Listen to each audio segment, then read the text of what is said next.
کی آزادی رکھتے ہو، جو چاہو کرو، لوٹ سکتے ہو، مار سکتے ہو، جو چاہو کر سکتے ہو۔ یہ مسلمان ہے، مسلمانوں کے ساتھ کر رہا ہے ایسا بد کردار، ایسا بد عمل، اس سے زیادہ تو اور واضح مثال میں آپ کی خدمت میں پیش ہی نہیں کر سکتا۔ شجرہ طیبہ ہو، پھر دوہرا رہا ہوں، شجرہ طیبہ ہو، عمل بھی طیب ہو، مثال ہیں حضرت ابا عبداللہ علیہ السلام۔ شجرہ خبیثہ ہو، عمل بھی خبیث ہو، مثال ہے یزید امیر شام۔ اب ہے تیسرا انسان۔ وہ تیسرا انسان کون؟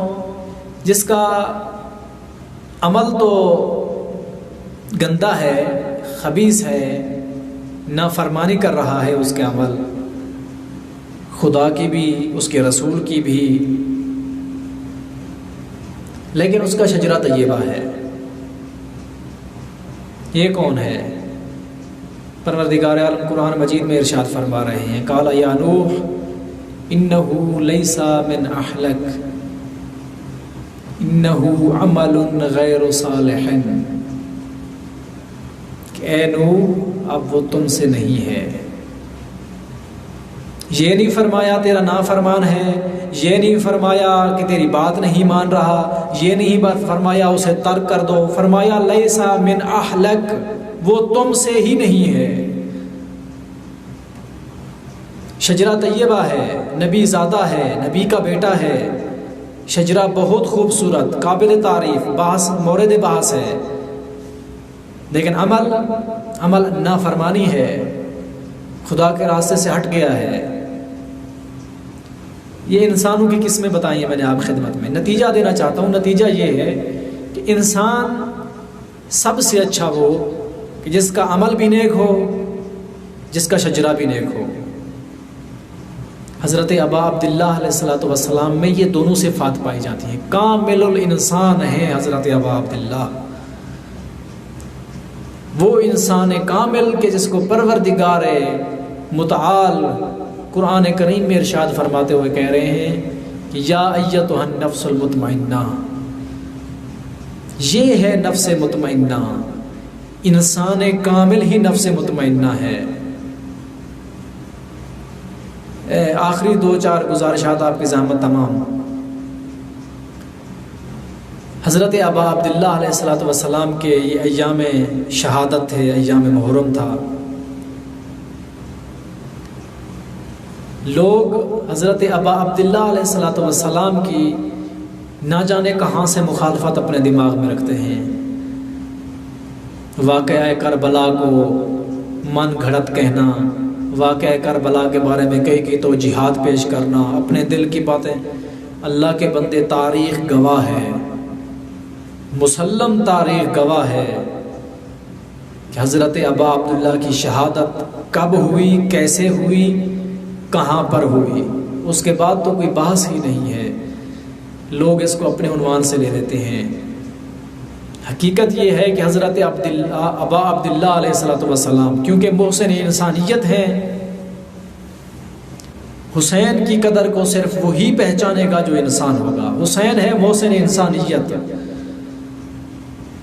اور اپنے محسن کو وہی پہچانتا ہے جس کے اندر شعور ہو، جس کے اندر عقل ہو۔ بے شعور، بے عقل، بے وقوف کبھی بھی اپنے محسن کو نہیں پہچانتا۔ حسین ابن علی علیہ السلام محسن انسانیت ہیں، حسین نے انسانیت کی بقا کی ہے۔ آپ دیکھیں کربلا کے اندر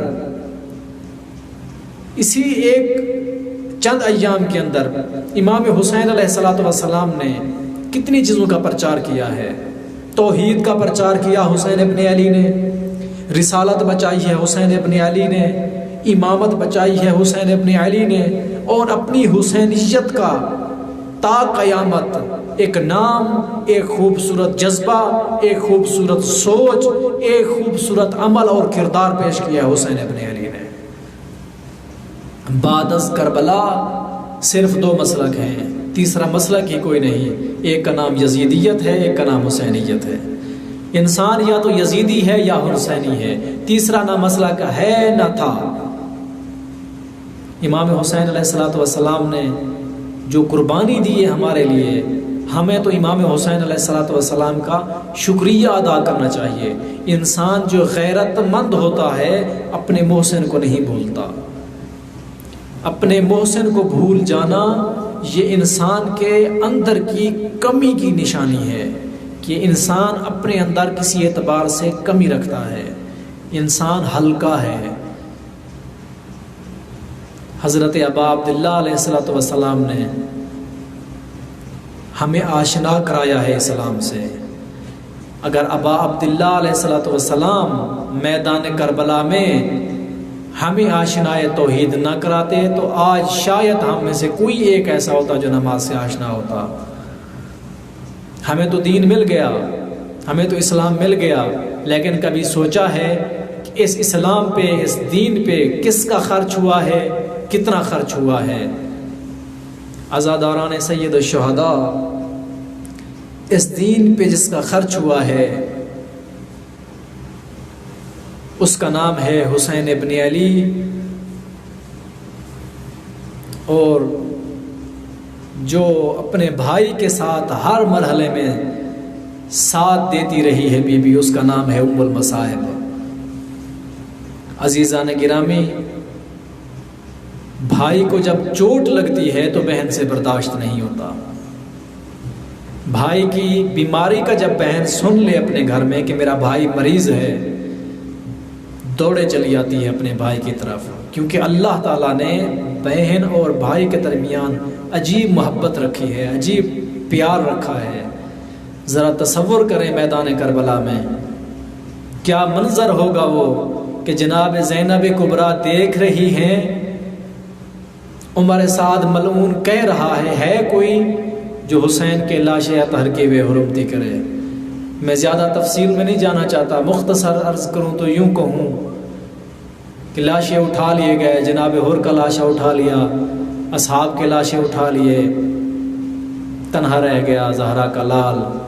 بہن دیکھ رہی ہے، دائیں جانب کے گھوڑے بائیں جانب بڑھنے لگے، بائیں جانب کے گھوڑے دائیں جانب مظلوم کربلا کے لاشے کی طرف بڑھنے لگے۔ جب جناب زینب نے دیکھا ہے یہ منظر، آواز دی ایک دفعہ، فرمایا اما فیکم المسلم، کیا تم میں کوئی مسلمان نہیں ہے؟ پھر ایک دفعہ عمر سعد کی طرف رخ کیا، آواز دی، فرمایا عمر سعد تم بھی دیکھ رہے ہو میرے ماں جائے حسین ابن علی کے لاشے کو پامال کیا جا رہا ہے۔ جب وہاں سے بھی کوئی جواب نہیں آیا، تاریخ کہتی ہے سیدہ ام المصائب نے ایک دفعہ رخ کیا ہے مدینہ الرسول کی طرف اور ایک بین کیا بلند آواز سے، فرمایا یا جدنا صلی علیک ملائکۃ السماء، نانا تجھ پہ تو آسمان کے ملائکہ درود پڑھتے ہیں، نانا ھذا حسین، ذرا آئیے دیکھیے یہ تمہارا حسین ہے، نانا تمہارے حسین کی کیفیت کیا ہو چکی ہے۔ امام حسین کی کیفیت یہ ہے کہ جسم ٹکڑوں میں تبدیل ہو چکا ہے، مظلوم کربلا کا خون ریت میں تقسیم ہو چکا ہے۔ آخری جملہ آپ کی زحمت تمام۔ عزیزان، پاکستان میں، ہندوستان میں ہمارے ہاں اکثریتاً ایک رسم پائی جاتی ہے، جب کوئی انسان، کوئی مرد اس دنیا سے چلا جاتا ہے، دوسرے یا تیسرے دن رسم کلخانی کا جو ایک پروگرام منعقد کیا جاتا ہے، اس پروگرام کے اندر اس کے بڑے بیٹے کے سر پہ ایک دستار بندھائی جاتی ہے۔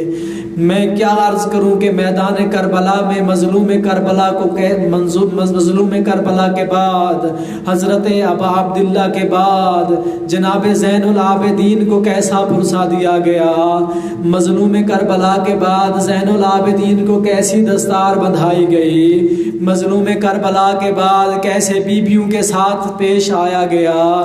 عزیزان، تاریخ بتاتی ہے آج 11 محرم کی صبح تھی کہ کچھ لوگ یزیدی فوجی آئے ہیں، ہاتھوں میں کیا لائے ہیں؟ دستار نہیں، دستار نہیں، کچھ کھانے کے لیے لائے ہیں نہیں، تاریخ کہتی ہے ہاتھوں میں زنجیر لائے ہیں۔ حضرت زین العابدین کو زنجیر پہنائے گئے۔ میں کہوں گا آسمان اللہ جانے کیوں نہ گر پڑا، تاریخ میں یہ زمین کیوں نہ پھٹ گئی، آخر کیسا عجیب منظر ہوگا جب بابا بھی مارا گیا ہے زین العابدین کا، پھپھیوں کے خیموں کو بھی آگ لگا دی گئی ہے، پھپھیوں کی چادروں کو بھی اتارا جا چکا ہے، اب زین العابدین کی باری ہے، ہتھکڑیاں پہن رہے ہیں۔ جناب زینب کبریٰ نے فرمایا سجاد بیٹا ان سے کہو ایک دفعہ میں اپنے بھائی کا دیدار کرنا چاہتی ہوں، ایک دفعہ ہم اہل حرام جا کے اپنے شہداء کے لاشوں پہ گریہ کرنا چاہتے ہیں۔ عزاداران مظلوم کربلا، تاریخ کہتی ہے ایک ایک بہن کی اجازت ملی، سید سجاد اپنے اس قافلے کو لے کے آئے ہیں شہداء کی جانب، ہر بی بی نے آ کے اپنے بیٹے کے ساتھ، اپنے بھائی کے ساتھ، اپنے آگے شہداء کے ساتھ بیٹھ کے بیان کرنے شروع کیے۔ تاریخ کہتی ہے جناب سکینہ مظلوم کربلا کے لاشے سے چند قدم دور کھڑی ہے، رو رو کے صرف ایک بیان کرتی جا رہی ہے، فرماتی ہیں بابا جان مجھے نہیں پتا تھا آپ جائیں گے تو واپس نہیں آئیں گے، بابا آپ کو یاد ہوگا بابا جب کل آپ میدان کی طرف جا رہے تھے، بابا میں رو رو کے کہتی تھی بابا مجھے پیاس لگی ہے مجھے پانی لا دو، بابا سکینہ وعدہ کرتی ہے بابا ایک دفعہ واپس لوٹ آئیے، آج کے بعد سکینہ پانی نہیں مانگے گی، بابا آپ کے جانے کے بعد ہمارے خیمے جلا دیے ہیں، بابا میری پھپھیوں اور میری ماؤں کی چادریں لوٹ لی گئی، بابا میں کیا بتاؤں مجھے تماچے مارے گئے، بابا میرے دور اتارے ہیں، اس انداز میں بابا خون جاری ہو گیا۔ الا لعنت اللہ علی اعدائہم اجمعین وسیعلم الذین ظلموا ای منقلب ینقلبون۔